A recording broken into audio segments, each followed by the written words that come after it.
Welcome to another episode of the award-winning radio show and podcast, Dr. Doctor, with your host, Dr. Chris Stroud. And Dr. Andrew Mullally, where we and our guests discuss relevant, health-related topics from an authentically Catholic perspective. And today's show will be heard across the EWTN Global Catholic Radio Network.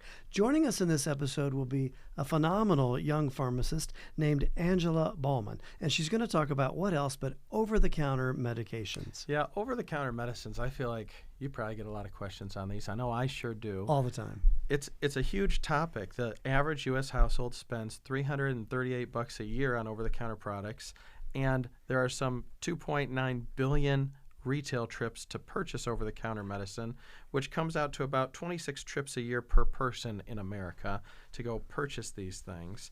And, nearly 7 out of 10 parents have given their child an over-the-counter medicine late at night to try and treat a medical problem when they couldn't go see their doctor. So there's a lot of stuff to cover here. I'm really excited about Angela being on to talk about it. I am too. I mean, a lot of our lives are affected by over-the-counter medications, whether seeking them or running from them or trying to understand them. It's a big part of our life as people, especially of parents of young kids. And I thought that there was a lot of over-the-counter medicines, but Chris has got a trivia question that shocked me even. Yeah, today's trivia question, this is a good one for you experts, researchers there. According to the Food and Drug Administration, the FDA, how many approved over-the-counter medications are there? And it's a multiple choice. A, 50,000, B, 100,000, or C, 300,000. You're going to have to listen to the end of the show to get the answer to that medical trivia question. So we'll be right back with more on Dr. Doctor.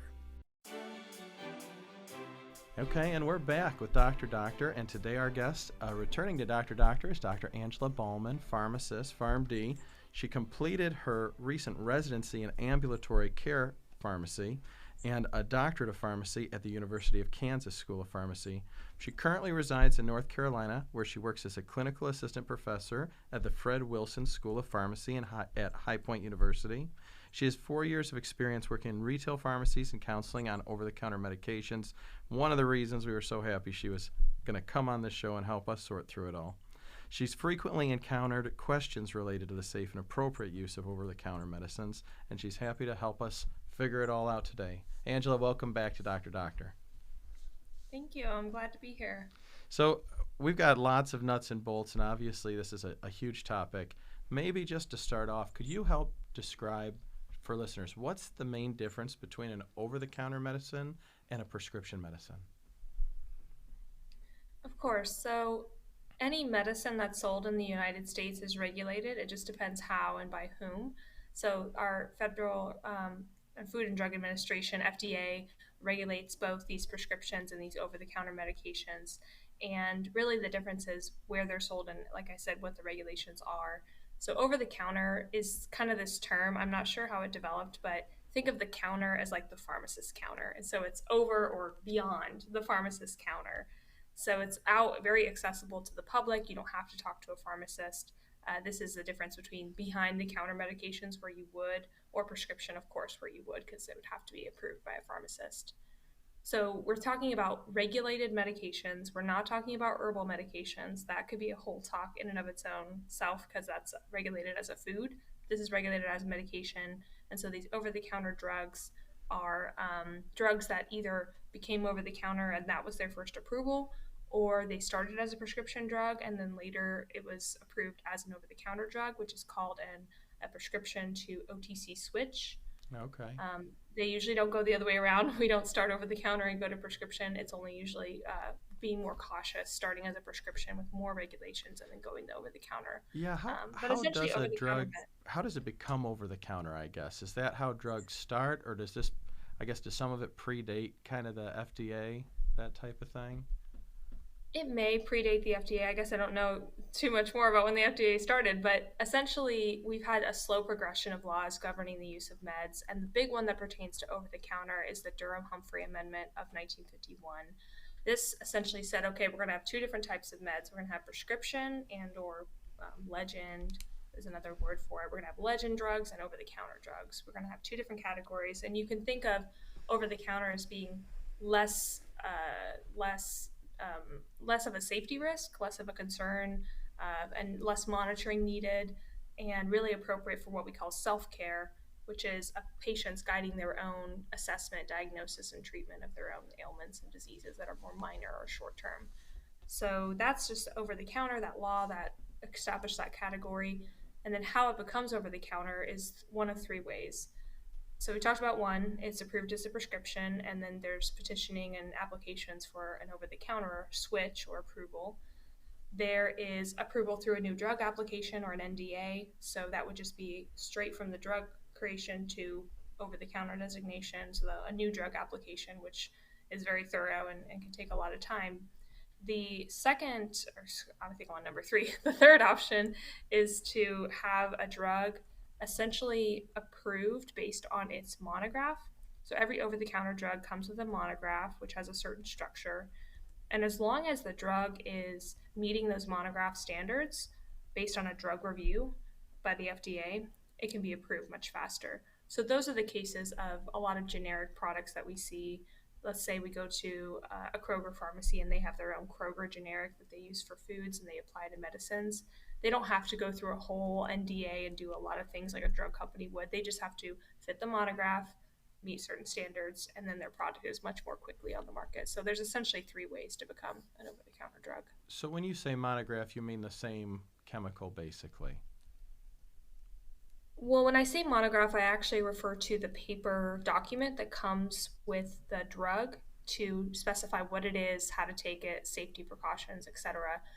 What you're referring to, I think, as the same compound is the same active ingredient.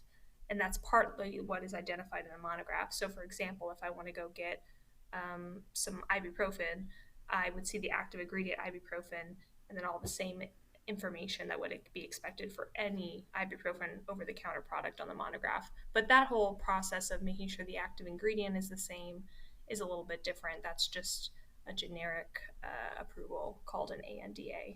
Yeah, that's a good question. I mean, speaking of generics, a lot of people, I guess for prescription drugs and for over-the-counter medicines, people talk about brand name. Is it really better? Is it really different at all versus the generic? Mm-hmm.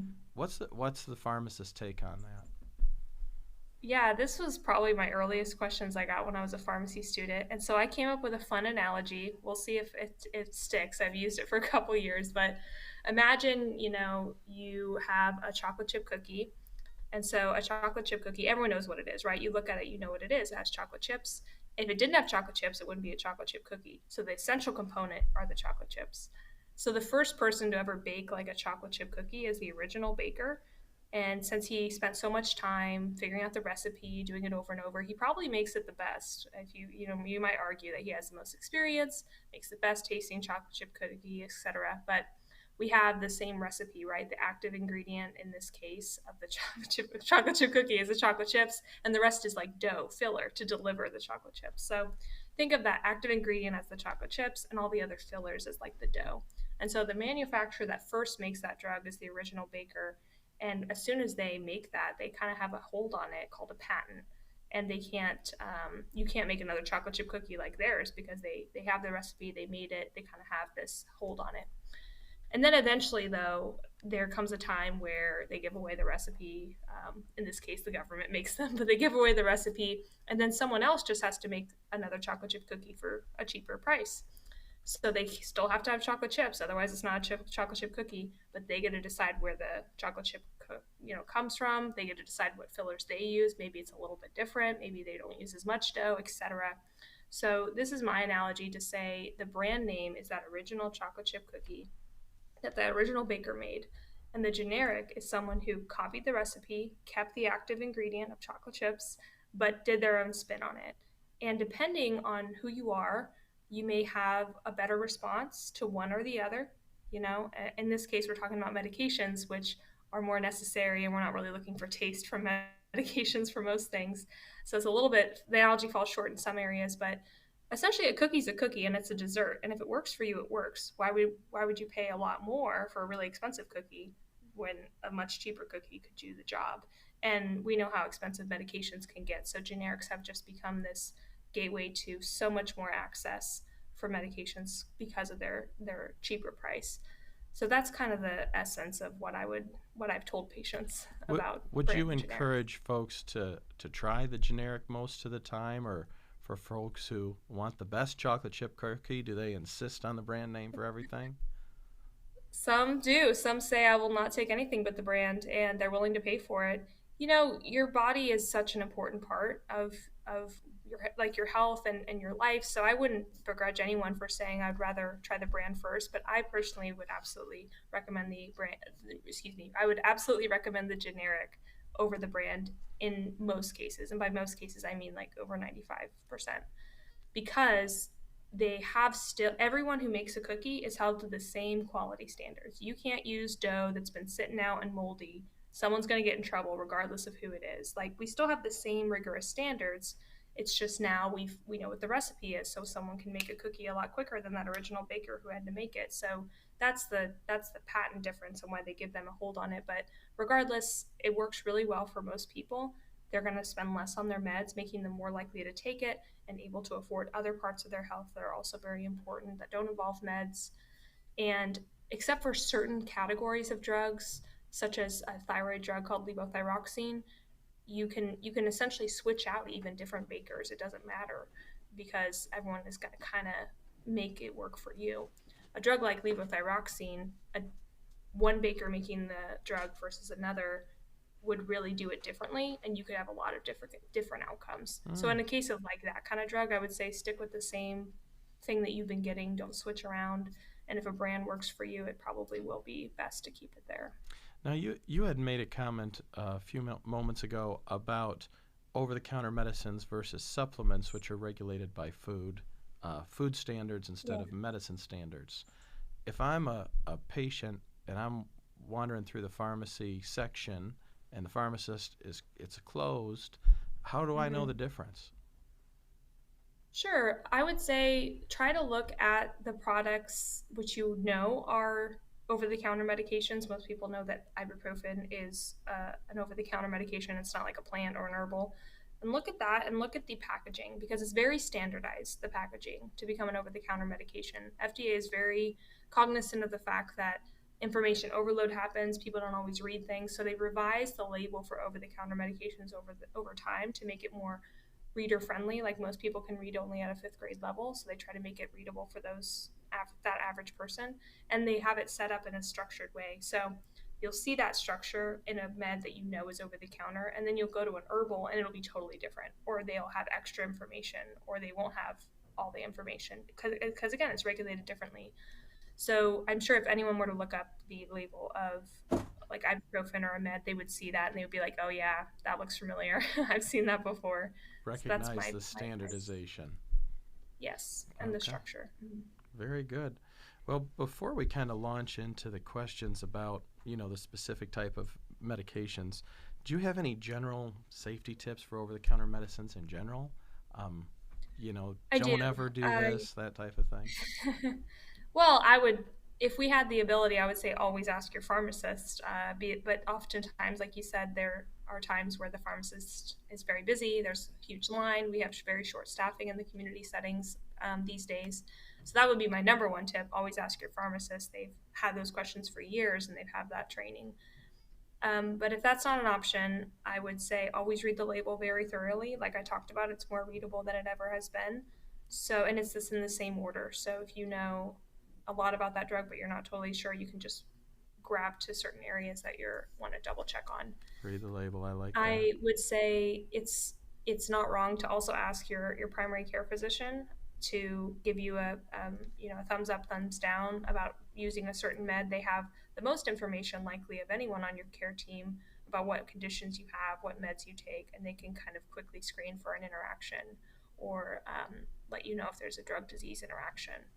So, but to have knowledge, that knowledge there, you have to just be clear about what your conditions are and what your meds are, because it's not always the case that you told your doctor in your appointment. So there's some self responsibility you have to take there for knowing about your health. Cool. I wish I had more like resources, I guess, related to over the counter. There's just been so many changes, and I don't think our field has done our field, meaning pharmacy, I don't think we've created like a database of like counseling or big safety tips yet, but maybe I just haven't discovered it yet. Maybe it's out there. Well, Angela, that is awesome. Thank you for that intro. Let's go ahead and cut off for a break here, and we'll be back to talk about the specifics here on Dr. Doctor. Well, welcome back to Dr. Doctor and our continued discussion with Angela Baalmann. And have we got a lot of questions for you about specific medications? The first one on my list is, it's not flashy, but it's common, and it's Tylenol. So, Angela, Tylenol, perfectly safe. You can take as much as you want anytime you like, right? No big deal. It's just Tylenol. Yeah, until it's not okay, until it's a problem. But yeah, it seems pretty benign, but there's some things to look out for. Yeah, it's a little odd or morose, I guess, but the thing I remember the most about Tylenol is, as a third-year medical student, I was on the inpatient surgery service, and a college student had tried to commit suicide by overdosing on Tylenol. And they didn't kill themselves, but they killed their liver. And then they were on the liver transplant list from sort of a suicidal gesture, you might say. Not very serious, but a serious implication. But that's a good reminder that even a relatively gentle, benign medication like Tylenol, when misused, is a huge problem. But what are things that we should be thinking about when it comes to Tylenol? Sure. So it's used, as we all really know, is mainly used for pain, but it's also used for reducing fevers. Sure. Oftentimes that's the use in kids is bringing down a fever. It, you know, things to know about it. It's not something that's anti-inflammatory, which is something I think maybe many people might think. We don't quite exactly know how it works, but because it works similarly to anti-inflammatories, we think that it's the same, but it doesn't reduce inflammation to an extent that's significant. So maybe up for debate in some circles, but for most people, like, they would agree it's not an anti-inflammatory. Some things to think about, it's used, every 4 to 6 hours, depending on kids or adults, as that's generally the dosing regimen. But both kids and adults have a maximum dose, which we don't want to go over. And that's because going over that will lead to acute or chronic liver damage. So Right. if you take too much all at once, that can lead to that acute in the moment damage. But if you are chronically taking a lot of Tylenol, your liver just can't process it. And the reason we bring up the liver processes a lot of drugs, but this drug specifically goes through the liver primarily. And so it just can't take too much all at once or too much over time. So A question that I've gotten through the years, particularly if you're seeing maybe college-age students, is alcohol consumption and taking Tylenol. What should we know and be aware of in that scenario? Sure. So it's kind of getting into the nitty-gritty of how the drug is processed, but when it's processed, it makes some metabolites, and some of those metabolites are free radicals that can cause a lot of damage. And our body naturally has a mechanism to combat those free radicals as part of its metabolism process. But that compensatory or that safety mechanism is impaired when it also has to address processing alcohol, because alcohol is processed through the liver. Sure. So we have more free radicals, more damage that can go to our hepatocytes or our liver cells, and then we have less metabolizing going on, and so we have more just excess Tylenol, excess alcohol, etc., just wreaking havoc. So knowing that alcohol makes it tougher to break down Tylenol safely is an important thing, and that's again the same with either acute or chronic. If you're drinking, binge drinking, having a lot of alcohol at one time and a lot of Tylenol, just two things that are attacking the liver essentially, or if you have lower amounts but higher than you should have over time chronically, again, either could be an issue with Tylenol and alcohol. So the follow-up question there, I guess, is, I have some folks tell me, well, I never take Tylenol because I don't want to hurt my liver. How much Tylenol is safe? Does any Tylenol cause liver damage? How should folks think about that? That's a good question. Any amount of Tylenol, let me rephrase that. Even small amounts of Tylenol, the liver can handle. Like, our liver is very powerful if it's healthy, And it's not wrong to take Tylenol for the occasional fever or pain or something like that. It's even okay to take it chronically if at a low enough dose. I have a weight-based dosing for kids. To be honest, I don't really feel like we should mention the specific dose because I would always want people to look at the label, consult their pediatrician, make Yeah, sure they're yeah. Maybe you yeah. can comment about that. So, a common 2 a.m. phone call I get is, well, how much Tylenol does my baby need? It says call your doctor. Why can't they get behind putting out just a little bit of that information on the box? What's the story there? So the FDA will only take so much liability. I'll say that you don't want to be liable for too much pediatric, I guess, cases. So the reason for being is because we have a certain age range that we can approve products in. So like we talked about earlier, whenever they submit an application, they say we want to use this drug for 18 and older or kids that are 12 or older or whatever the age is. So I don't think Tylenol is approved less than 2 years old. I'd have to look exactly at the label. So anything younger than that, if you say my kid is less than 2, it'll say call your doctor because you're using off-label Yeah. I use, see. and the FDA does not want to be liable for that. And the reason they don't give even some guidance is because, again, that's kind of a lead-in for a lawsuit, saying, "Well, you kind of gave us an Sure. answer and we kind of used it. Well, why didn't you put it more explicitly, etc." But Man, they're for relying on my Tylenol, 2 a.m. math skills. Well, I'd go for the paperwork if it were me. I don't know. by way of confession, I get a lot of calls at 2 a.m. about that, and I just say call Dr. Malali. Maybe that probably explains your calls. I'm gonna have to use that. that, oh, that is no. that is a tough question, though. But a little bit of a lead into maybe our next medication. But how do you feel? I've heard biased opinions on both sides. What's better at lowering fever? A nonsteroidal like Motrin, Advil, one of those, versus Tylenol. Good question. Do you think one is superior objectively to the other for fever? If I had to vote, I would say Tylenol, Uh, just based on the frequency with which I see it recommended. mhm. And, again, because we're not super clear on its mechanism, I feel like it has more fever reducing potential based on what I've seen and what I've been taught. And would people, I guess, just one other question about the toxicity.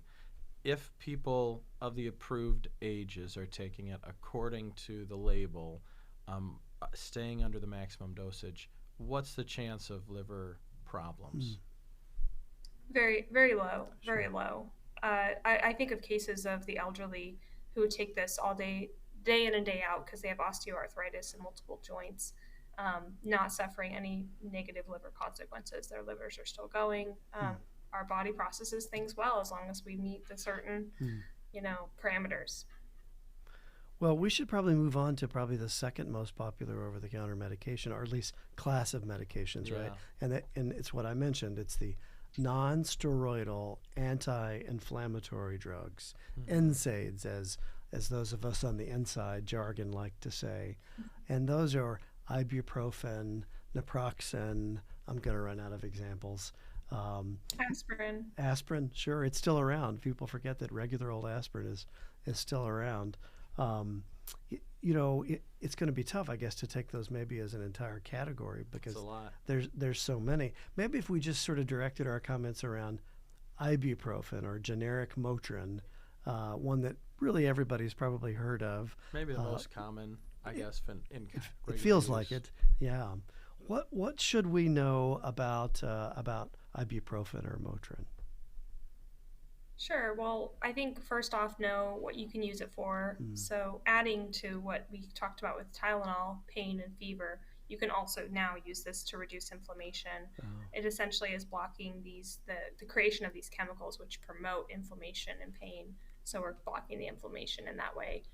And ibuprofen does it in a way that is more, I guess, balanced versus aspirin does it in a way that more targets this platelet creation, and that's why aspirin's more commonly used for like cardiovascular stuff. So just putting that in the side because it is in the same class, but it does things a little bit more specifically than like ibuprofen. But along with that thought, it still does impair platelets aggregation, so meaning that the platelets are not as prevalent. So with ibuprofen, there's a bleeding risk because of that. We don't have platelets, and platelets help us clot. So bleeding risk is a thing, and that's a concern for anybody, especially at high doses. But it's also a concern at normal doses for those who already are on blood thinners and already have a risk of bleeding, Mm. or people who are elderly who might fall, and when they have an impact, they're more likely to have like a hematoma or to have a serious bleed externally or internally. So that's some of the side effects with the NSAIDs are really concerning, but I, th- that's just one of them. I think in my practice, the thing just over the years I've heard the most would be GI issues, GI upset, stomach related issues, and then I think everyone probably draws a connection with maybe ulcers or Yeah. damage to the stomach and the intestine from chronic, I guess, use. But I'll bet in your practice you have to use a lot of non-steroidals, don't you? I always wish people would use more. I'll be honest, the thing I get the most commonly is, hey, I took a Tylenol this morning and then I took an ibuprofen and I still have a fever. And that was only 6 hours ago. I'm like, you're 300 pounds. You're a grown up. I mean, this will not do it. It's not a broken medicine. We need to Yeah. adjust the dose appropriately. Mm. That's the biggest thing I see. I mean, Underdosing. underdosing, there are risks, especially if you're on other stuff. I guess, a good question that I get a lot, and I hear different answers to. What do you tell people about taking Tylenol and ibuprofen Together, yeah, that's right. especially for little kids, but also for grown-ups? Is it good to stagger them? Should you take them together? How much? What do you tell people? I tell people to stagger them. I don't discourage using both if the pain warrants it, and if I really do feel like they would benefit from having both, or fever, whatever the indication is warrants it. So if someone hasn't used one drug to the optimal dose, I would recommend that first before going to two. But I do recommend staggering it. So, depending on the interval you're using, let's say you're using something every 6 hours, that 3 hour middle time stamp, let's say you took ibuprofen at hour one. Now, 3 hours in, you can take Tylenol and then wait, take ibuprofen, and kind of split it that way so you get a consistent effect, Mm. hopefully, between the two drugs. But in terms of like some of the combo products that are out there, combination products over the counter, they'll be just together, and then we'll have you take it together, which is fine. It's not wrong. But if you think about it, the drug levels are spiking at the same time, so they're both going to hit a trough or hit a low level at the same time, and you're going to be without relief or pain relief or fever relief. So instead, we're having one peak and then another peak, and so it kind of covers less. There's less troughs. There's less drops. Mm. Yeah, good point. Well, I mean, moving on to another new mom favorite, or any mom favorite, I think has to be Benadryl. I know that one is big, and I hate to pass up a chance to talk about anything related to pregnancy, but really all three of these come up in pregnancy a All the lot, time. all the time. I've heard us say the only thing safe to take in pregnancy is Tylenol, and that deserves a little bit of a little bit of an asterisk beside it, I suppose. We generally don't use Motrin and the non-steroidals in pregnancy, although we'll confuse moms sometimes and recommend them. I know Yeah. that gets Say, complicated. wait a minute. I You've thought you- always yeah. said. Culturally, we've learned that you're not supposed to do that. It's hard to go back on it. But Benadryl, I hear coming up all the time with moms of kids. When to use Benadryl? What's it for? What's it not for? Let's talk a bit about Benadryl. Sure. So it's an antihistamine. That's kind of its drug class, and it's non-selective. So we have many histamine receptors and a lot of different things that histamine does in the body. And we have drugs that block a certain histamine receptor, and that's it. And then we have drugs that kind of block several, and Mm. this is one of them that blocks several. So because of that, some of its uses are broad, and then some of its side effects are more severe. So it's used for sleep, it's used for allergies, mild and severe, like anaphylaxis, Mm. life-threatening allergies. And then more rare use is nausea. So I wonder if maybe some moms with kids who are struggling with nausea might use this as like a last line after trying other things. But it does make people drowsy, and that's one of the effects that it's used for sleep, as we talked about. And it also is something that can cause confusion in elderly, And that's a big thing that I wanted to highlight when thinking about this drug is that we really shouldn't be taking it the older we get because it can cause confusion, and that's already a concern for development in elderly. So yeah, but people who use it for sleep have to be careful because it can build up a tolerance. Your body can build up a tolerance to it. So you end up just taking more and more Benadryl to try and get to sleep. You have more and more side effects, and it's not giving you the result that you want. So to prevent that, you can use it for 3 days straight, but you have to take a day off and kind of give your body a break so that the tolerance doesn't develop. And that's the best way to use it for sleep is 3 days on, 1 day off, and then repeat. Do you find yourself using it with children, and for what reason? Man, that's a great question. I think people want to use it a lot because it's there and it's not scary. Right. You know, I feel like any kind of prescription stuff is scarier. But, you know, I don't use it as often as I think some people would expect. I mean, one of the things people will talk an awful lot about is like allergies. And maybe, Angela, you could talk to that because there's other allergy-specific medicines that are antihistamines too. What's the difference? When should we choose one of those versus the traditional Benadryl? Yeah, antihistamines specifically, they grew in their ability to become more selective as we essentially developed the class. So we knew we could block histamine, and then we started with these drugs called like the first generation, who just kind of blocked everything. Doxylamine is another one that kind of blocked everything. Then we grew to these, what we call second generation antihistamines. So things like floradidine, fexofenadine, which are things like Claritin and Allegra. And those selectively block the histamine receptor responsible for allergy symptoms, which is histamine 1 receptor.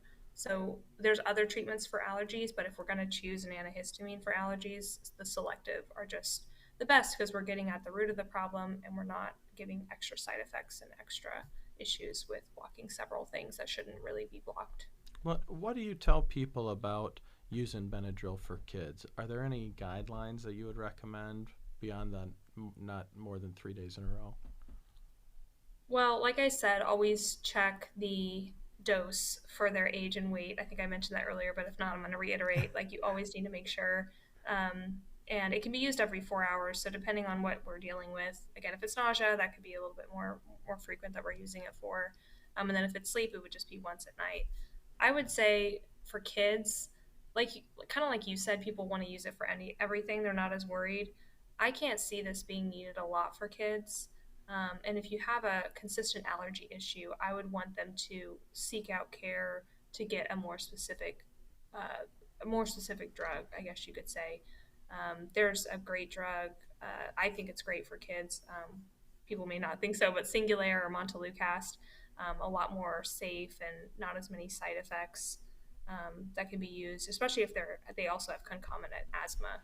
It's a good one to help combat allergies in that situation. So I don't know. I don't really recommend it a lot for kids, but it just depends. It depends on what they've tried and what they're trying. We talked a little bit about Tylenol could kill you, right? As a side effect, potentially having too much. Is there a risk of overdose on Benadryl? Yes. Oversedation would probably be the biggest risk. Just not being able to become conscious to the point where you can seek care or make decisions if you needed help. Confusion, as we mentioned.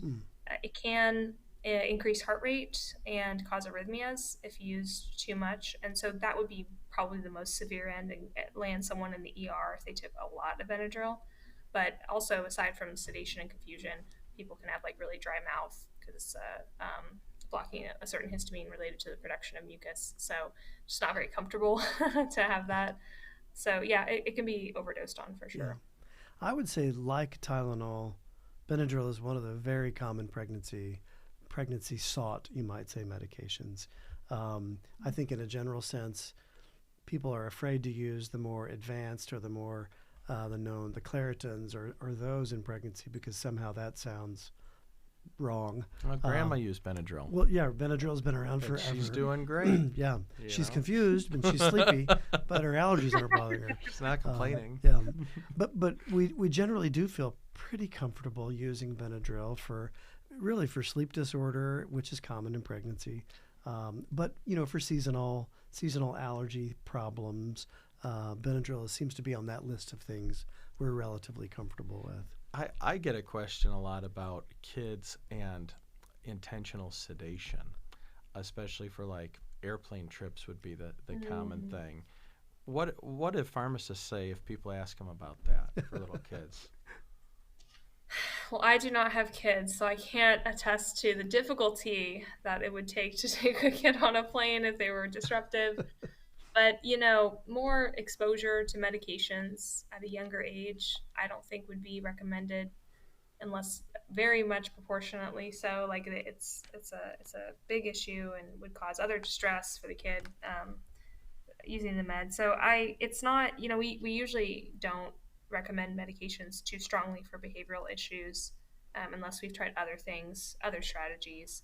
Is there something like in the case of someone going on a plane, and is there other distractors that we can give?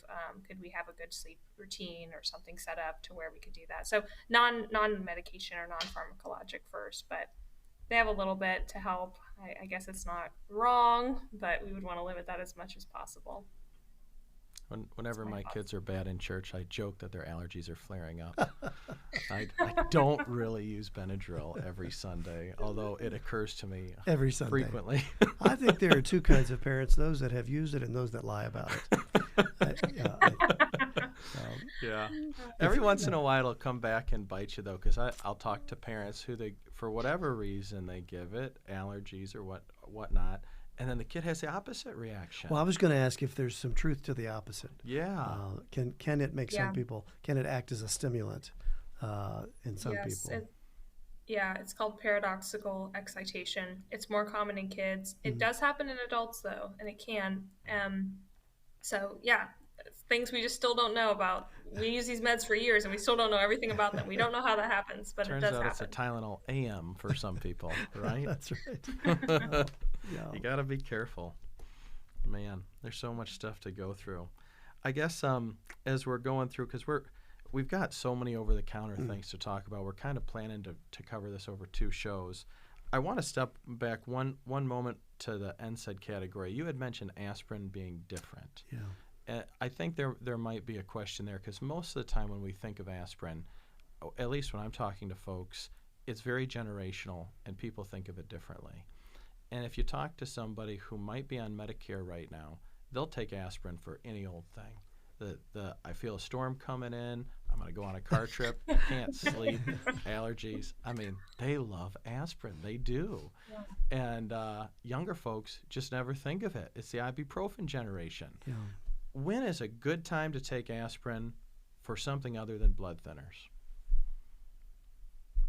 For something other than blood thinners, I would say as a last resort. So I'm of that generation, or at least my training taught me that it is an anti-inflammatory, but at very high doses, and those doses also pose an undue risk of bleeding that outweighs the benefits you're getting from inflammation help, I guess, reduction.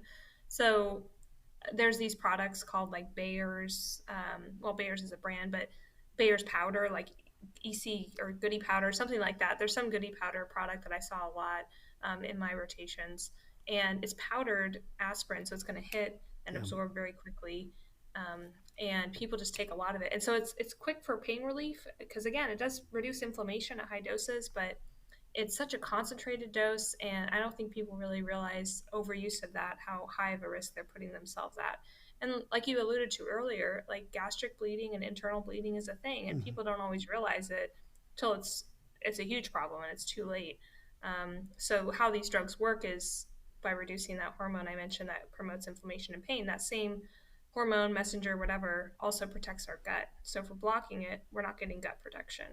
And people don't always realize that. That's why we should always take it with food. Food provides a little bit of acid reduction, so we don't have as much of a severe environment where if we have a puncture in our gut, it gets really touched by acid and then blows up.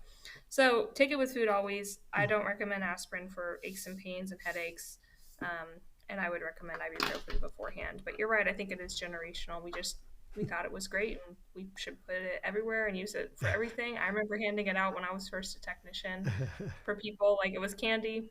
That's not what we think of anymore. Well, and I know they have baby aspirin too. What's I was going the to bring best that up. babies? Yeah. You know, you're dating yourself because we're not supposed to say baby anymore. Yeah. It's still in mini, the EMR, right? It's mini You know? mini dose Yeah. aspirin. That's going to be hard to kill. How did it get that name? And can you clarify for listeners the appropriate babies to take aspirin? I don't know how it got its name, to be honest. They probably taught me that. I just forgot. But a lower dose, the adult dose, baby dose, 81 milligrams is what we're referring to when we say baby dose or low dose or mini dose. 81 milligrams. That's the minimum dose needed to induce enough of a antiplatelet response to prevent heart issues. And so that's the dose. And there's a range provided for those indications. But that won't touch, in my opinion, won't really touch a headache. It won't touch most things that we're trying to use it for over the counter that are aside from the heart risk benefits. So, and in terms of, if your question was referring to like what brand should we use, it doesn't matter. To me, 81 milligrams. I've had some folks come to me with a question about it's baby aspirin. So at what ages should I give it to children? And then I always try and bring up, Ray's syndrome. Right. Where, that's on the test. It's really, it's one of the few things that we have to, it's going to be on every test. Yeah, that's right. You're not supposed to give aspirin to babies. I know that. Yeah. Right? Well, in my world, it gets confusing in obstetrics because increasingly we're using mini dose aspirin, 81 milligrams, as a treatment to prevent blood pressure disorders in pregnancy, like preeclampsia, as well as those who maybe have clotting abnormalities. But we want the pregnant patients to take it. Yeah. But yet, culturally, everyone knows in pregnancy you're not supposed to take NSAIDs. Aspirin is an NSAID. So they think we've lost our mind when we say, we want you to take a baby aspirin a day the whole pregnancy. So it's probably a plug for, you need a conversation with your provider so that you fully understand what they're recommending and why they're recommending it. It's not a quick, easy thing. Yeah, that brings up a great point that, Angela, you were mentioning about just having a resource. I mean, I don't know where the feds are on this one. It seems like there would be a great thing to have a resource for over-the-counter medicine, right? Because there are so many of these common sense things, but I know if you Google, should I take aspirin? I mean, you're going to get all sorts of stuff. I'm not going to be able to make sense of it as a patient. Should I take it or not? This will sound like I'm playing up to you, Angela, but I find as I get older and I take more medicines, when the person at the pharmacy says, "Do you have any questions for the pharmacist?" I think, "You bet I do. Send them out here. I've got bring a couple chairs." Yeah. Because I think probably a pharmacist, you're a little less biased maybe than we are, because the side effects that I think about is the last one that I saw. Yeah. As opposed to maybe a more broad reading of the literature to understand possibilities. But do you find that patients take that opportunity to speak with a pharmacist about potential complications and interactions of over-the-counter versus prescription and the like? I would say most probably don't. Yeah. It's different wherever you go. So I've worked at independent pharmacies, and they are very aggressive in terms of training us to go and talk to people. Like, they want to ensure people know, like their patients and their clientele know how to use over-the-counter products safely, but they also have the time and the autonomy to do that, to direct you to work there. When I worked for more chains, that was not an emphasis. That wasn't on my to-do list of my workflow for the day. And patients would have to come and advocate for themselves and ask, "Can I have your time? I need this product," or "I have this question." Or if we had a medication that like a blood thinner that we knew was a little bit more risky, we would have the ability to counsel at the time of sale and say, if you take any over-the-counter products, you should avoid ibuprofen, whatever, for this reason, or talk to your doctor before you take it, so on. So I don't think many people take that opportunity, and they should. And I wish, again, we had resources funneled to that, similar to independent pharmacies. When I was in pharmacy school, I always thought, like, what if I just took 2 hours every day to just sit out here and watch people? Would people come up and talk to me with a sign that says, "Talk to me about over-the-counters"? Would people take advantage of that? Because some people don't want to ask, they don't want to seem stupid, or they're really just in there to get in and get out, and they don't want to hear what you have to think. They just want their Tylenol PM and to fix their problems. So I don't know if it would change if we had something different. I think it might, but I don't know if we'll see that. Man, Yeah, there is a lot there, and it is so individualized based on what medicines you're taking, what your health history. I mean, one of the things I guess we didn't really talk about with NSAIDs, but also aspirin, is that one has less of a liver concern and more kidneys, right? So if somebody's on certain kidney medicines, or if they have kidney problems, they might get totally different advice for that patient in particular. And Yeah, that's why I coiled back when you said I wish more people would use them. I thought of the kidneys. I was like, oh Yeah, yeah. Like Chris said, it's always the last call you get. But yeah, the most common calls I get, it's a underdosing. They're like, this yeah. stuff doesn't work. I need some Percocets because ibuprofen and Tylenol. I took one of each and it didn't work. Give me the perks. I said, no, that's Yeah. not the problem at all. We got to do the appropriate dose. So, Well, you alluded to it earlier, this idea that it's not safe just because it's over the counter. yes. And I think part of at least the pure debate around over the counter versus prescription is what could you be treating incorrectly? Yeah. That maybe you're masking something, maybe you're covering up something, maybe your reflux is actually heart pain and you're taking a reflux medication for it. And that's a complicated clinical sort of decision-making process that we don't want you mistreating yourself accidentally. At the same time, you want to have access to safe things Yeah. that help common ailments. But it really is a give and take. So why not use the pharmacist's expertise? It's right there and available. Well, and that, as we're coming to the end of this first of two episodes, I mean, maybe that's a good thought to end on. When is it appropriate for a patient to wing it and kind of just get stuff over the counter versus when do I actually have to go in and have a conversation? What would you say, Angela? Yeah, and I think we talked about this before we started, but we get a whole 6 months on self-care. Maybe not 6 months. I'm forgetting how long a semester is. We get a whole semester on self-care. So that's that notion of what could we treat by ourselves without involving the health system, if you will.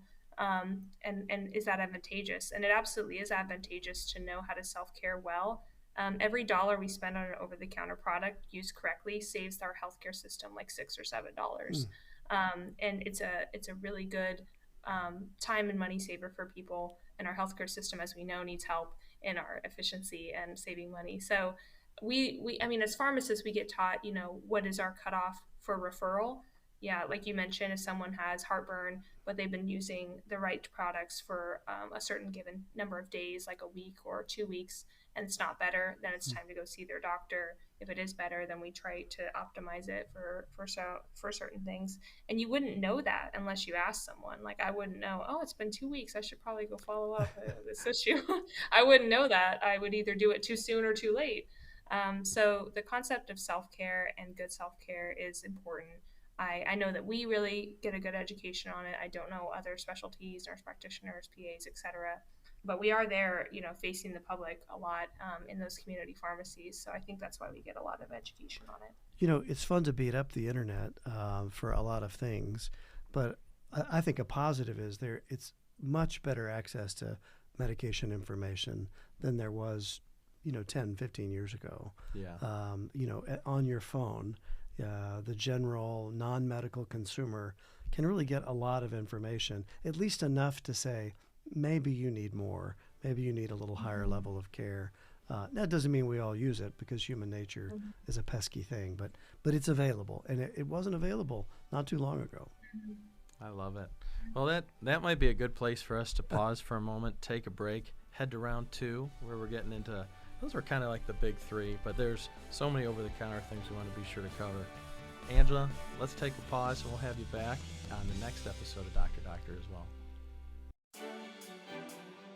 Welcome back to Dr. Doctor, and as listeners know, it's time for the answer to this episode's medical trivia question. So again, according to the FDA, how many over-the-counter approved medications are there? A, 50,000, B, 100,000, or C, 300,000. Andrew, what do you think? I was shocked. I was shocked to learn the answer. And as our producer, Andrea, pointed out, this is an estimate from the FDA. The folks Which is another way of saying they don't know. Actually approve all these things. I'm like, don't you keep records on this? I mean, good grief.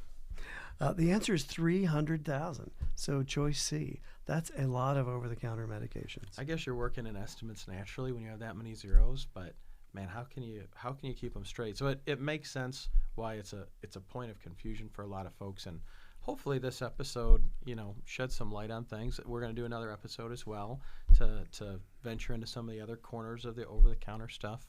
Chris, what were your top takeaways from this? One is I think Angela's a terrific guest. I mean, she's such a wealth of knowledge. And it's funny, you and I spend our careers dealing with medications, and so does she. She has such a different perspective than we do. It's really cool because there's so many things that to hear her say it too, I'm like, that's exactly how a patient wants to think of it. Yeah. And naturally, I think looking at it from the pharmacist's perspective is so helpful. We use medications in our practice, but all she thinks about is medications. Yeah. So her expertise was really impressive. But as I think about the top 3 takeaways, one of them has to be the importance of reading labels. It's just so simple, and there's so much information, and it's so important. Well, people are always telling me they want to do their own research. That's where you start. That's a good place to start. Unfold it, and again, and again, and again. You're Get a going to need a magnifying big table, glass. Yeah. magnifying glass, lots of time, probably a good cup of coffee. Read the labels. Yeah, if you're taking the stuff, I mean, there is a due diligence that we assume when we're taking over-the-counter medicine, and a lot of the answers are in there. Yeah. And so I think Angela said that. I completely agree. The other thing, one of the takeaways I had, she's like, ask your pharmacist. Yeah. And a lot of times, I don't know, I feel like at the pharmacy, they say, do you want to talk to the pharmacist? They're scurrying around back there. Everybody's hair's going crazy. They're so busy. I'm like, I feel bad bothering them. But she reassured us that they want to help. That's their expertise. That's what they're trained to do. And so they're going to be able to give you the best advice, especially in the moment. And over-the-counter stuff, I think that's a great place to start rather than just guessing which of these do I need. Yeah, couldn't agree more. And then the sort of cheap dad side of me wants the third takeaway to be don't buy the brand name. Yeah. Buy the pharmacy name or the retail name. Look at the fine print. If it says acetaminophen, that's Tylenol. Yeah. And it's going to be a lot less expensive if you get that off-brand name. Yeah. Angela clarified that very well for us. So especially, when you're interested in saving money, I think all of us are, you got to start with the generics. Well, as you mentioned, this is the first of 2 episodes. So listeners, we hope that you'll join us on our next episode coming up soon, where we dive into even more over-the-counter medications. But until then, thank you for listening, listeners, to another episode of Dr. Doctor. You can find all of our old episodes on our website, drdoctor.org. You can just click on Episode Archive at the top, and you can find over 300 episodes from days gone by. And as you may know, we now have a video version of our podcast. If you go to our website, drdoctor.org, and you look at the top, there's a YouTube link. Click on that to see the video. You can also leave a question or an idea for an episode. Just click Submit a Question. Until then, I'm Dr. Chris Stroud. And I'm Dr. Andrew Mullally, and we're signing off until your next dose of Dr. Doctor.